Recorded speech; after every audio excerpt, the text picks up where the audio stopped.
వారి యొక్క బోధ ఎందుకు సంఘాల్లో ఉండాలంటే వాళ్ళు దేవుని యొక్క సంకల్పాన్ని, అనాది సంకల్పాన్ని, రహస్య మర్మాల్ని అపోస్తుల ద్వారానే, వారి యొక్క సువార్త ద్వారానే ప్రజలకి బయలుపరిచారు. అది మొదటి పాయింట్. రెండవది యేసుక్రీస్తు ప్రభు వారి దగ్గర, పరిశుద్ధాత్మ దగ్గర వారు బోధను నేర్చుకున్నారు. వారి యొక్క ట్రైనింగ్ అయ్యారు, పరలోకములో దేవుని యొక్క ట్రైనింగ్ అయ్యారు, వాళ్ళ దగ్గర వాక్యం నేర్చుకున్నారు. అలాగే మూడవదిగా వారి సమస్తమును విడిచిపెట్టిన వారు, ప్రపంచంలో ఎవరూ లేరండి సమస్తమును విడిచిపెట్టిన వారు, వారి సమస్తమును విడిచిపెట్టిన వారు.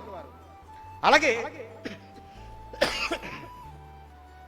3 సంవత్సరాలు ప్రభుతో సమానుభవం కలిగిన వారు, ఆయనతో కలిసి జీవించారు.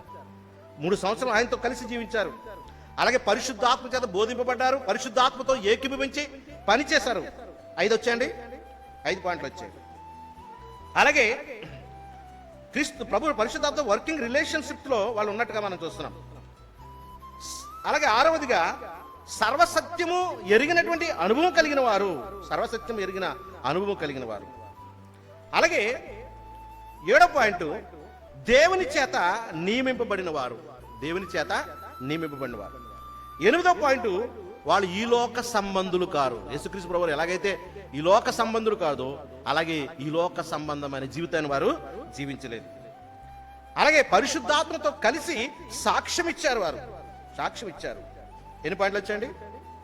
8. 9వది అనేకుల వలె సువార్తను కలిపి చెరిపేవారు కాదు. కలిపి చెరిపేటువంటి దురలవాటు వీళ్ళకి లేదు. వాళ్ళు వాక్యాన్ని కలిపి వాళ్ళది స్పష్టమైన వాక్యం, నెక్కసైన వాక్యాన్ని బోధించారు. కలిపి చెరపలేనటువంటి వాక్యం వారు బోధించారు. 10వది తమ్మును తామే ప్రకటించుకోలేదు. ఎవరిని ప్రకటించారు? యేసుక్రీస్తు. వాళ్ళ గొప్ప మిరాకిల్ చేసిన తమ సొంత బోస్టింగ్ చేసుకోలేదు.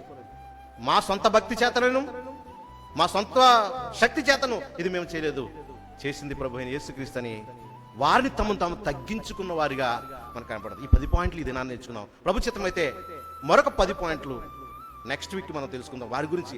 ఎందుకంటే వారి యొక్క బోధ ఎందుకు ప్రత్యేకమైనది, వారి బోధ ఎందుకు ఉండాలి, అపోస్తులు బోధే సంఘాల్లో ఎందుకు ఉండాలి, అపోస్తులు బోధ ఎందుకు బోధించాలి, అపోస్తులు బోధ ద్వారా స్వార్థ ప్రకటించి ఆ సువార్త విని ఎందుకు రక్షణ పొందాలనే దానికి సమాధానం. ఎందుకంటే మిమ్మల్ని హేతు అడిగే వారికి సాత్వికంతో మీరు సమాధానం చెప్పడానికి ఎప్పుడు కూడా సిద్ధపడి ఉండాలి.